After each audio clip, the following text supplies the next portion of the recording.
Hello friends, welcome to Antrajal Academy. Today we are going to study History of Class 9th, Chapter number 4, Forest, Society and Colonialism. And today we will study the important questions which is very important for your exam point of view.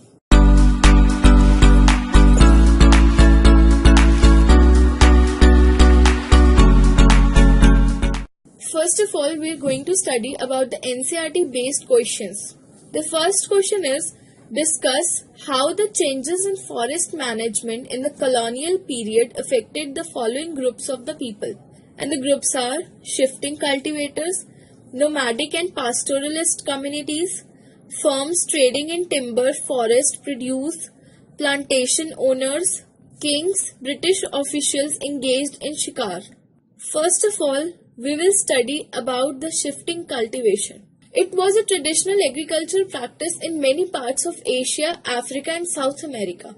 Parts of the forest are cut and burnt in rotation. After the first monsoon rains, seeds are sown in the ashes and crops are cultivated. And this cultivation is continued for a couple of years. Then the forest is allowed to grow in area for 12 to 18 years. Then they are cut, burnt once more. And so this practice repeats again. And this rotation is called shifting cultivation. The British government also found it difficult to calculate taxes, so they banned the shifting cultivation. And that is why many people have to change their occupations. Now the nomadic and pastoralist communities. They moved about from place to place in India and Africa.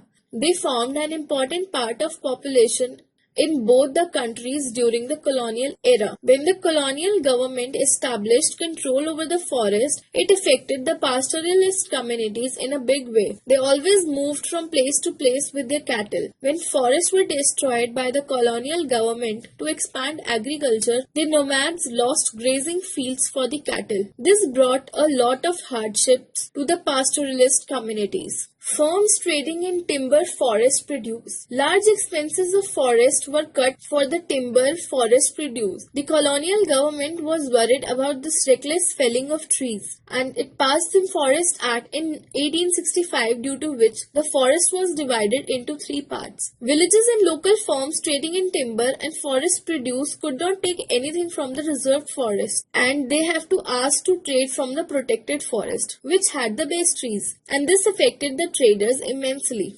Plantation owners. Vast areas of the forest were given to European planters at a very cheap rate by the colonial government. Natural forests were cleared to cultivate tea, coffee and rubber trees. There was a great demand for these commodities in Europe, and these plantations were forced off and others was not allowed inside. King's British officials engaged in shikars. Forest laws banned hunting for the common people. They could not hunt small animals like deer, pigs, etc. Contrary to this ban, hunting of big animals like the tiger, leopard and wolves became a sport of the kings and the British officials. They felt that by killing wild animals, they can civilize India. Question number 2. What are the similarities between colonial management of the forest in Bastar and in Java? The forest management in Bastar was under British and under Dutch in Java. They both required timber for the sleepers for railway tracks. Both enacted their own versions of forest laws that gave them total control over the forest and depriving the customary rights of forest dwellers. Both banned the shifting cultivations. The villages of Bastar were allowed to stay in forest on the condition that they provide free labor to the forest department. While in Java, the Dutch exempted those villages from paying taxes when they provide free labor to the forest department.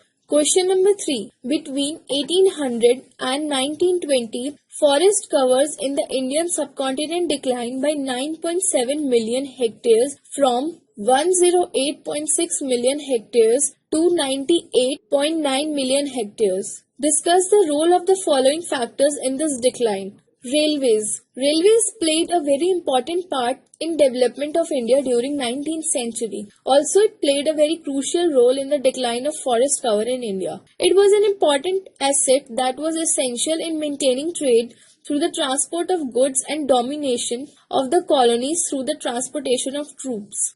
Wood was needed to lay the sleepers for the railway tracks. For 1 mile of track, they needed 2,000 sleepers. Thus, a vast number of forests were cut down to provide the material for the railways.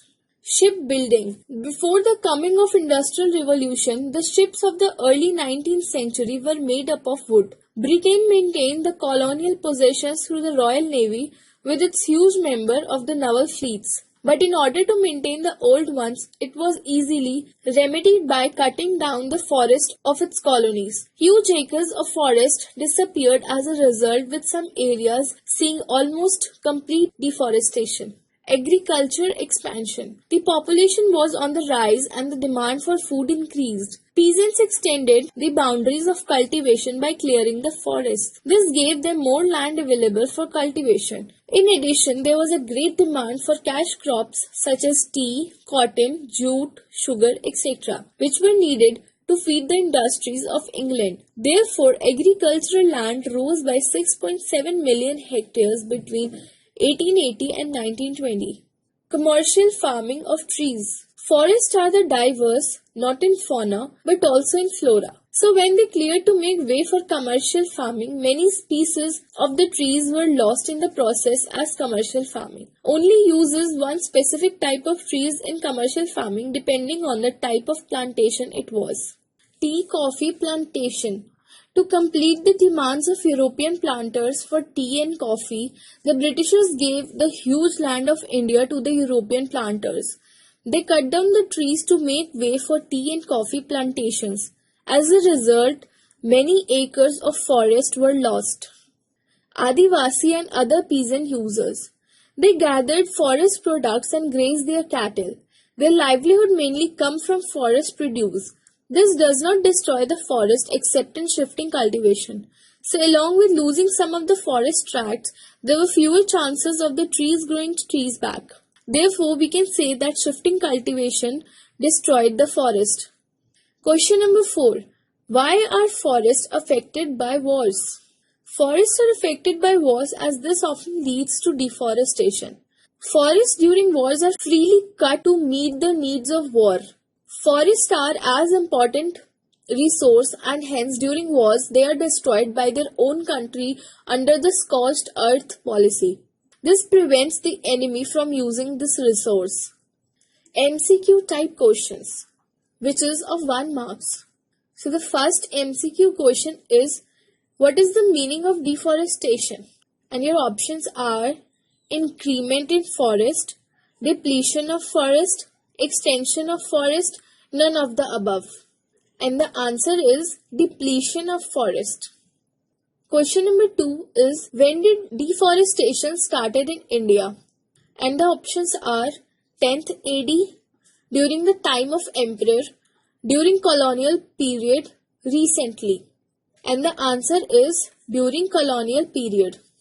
Question number 3 is, what are the main reasons for deforestation? And the options are sleepers on the track, land to be improved, plantation, all of the above. And the answer is all of the above. Question number 4 is, when was the Indian Forest Services set up? And the options are 1863, 1864, 1865, 1866. And the answer is 1864. Now we'll come to short answer type questions, which consist of 2 to 3 marks. The first question is, why did the Britishers cut the forest? And the answer is because they thought that forests are wild and of no use. One should increase productivity with the land that forests have. Question number 2 is, what are the sleepers? So the answer is, the sleepers are the wooden plank made out of the timber. It holds the railway track on the position. Question number 3 is, who were the Kalangs of Java? And the answer is, they are the skilled forest cutters and they are the shifting cultivators of Java. Question number 4 is, what do you mean by reserved forest? And the answer is that reserved forest is the topmost important forest in India when it has been divided in 1878 Act. Villages were not allowed in this forest and the best trees of the land is there in reserved forest. Now we'll come to long answer type questions which consist of 5 marks. What was the Blandung-Dyston system? The answer is Dutch wanted the timber from Java for shipbuilding and railways.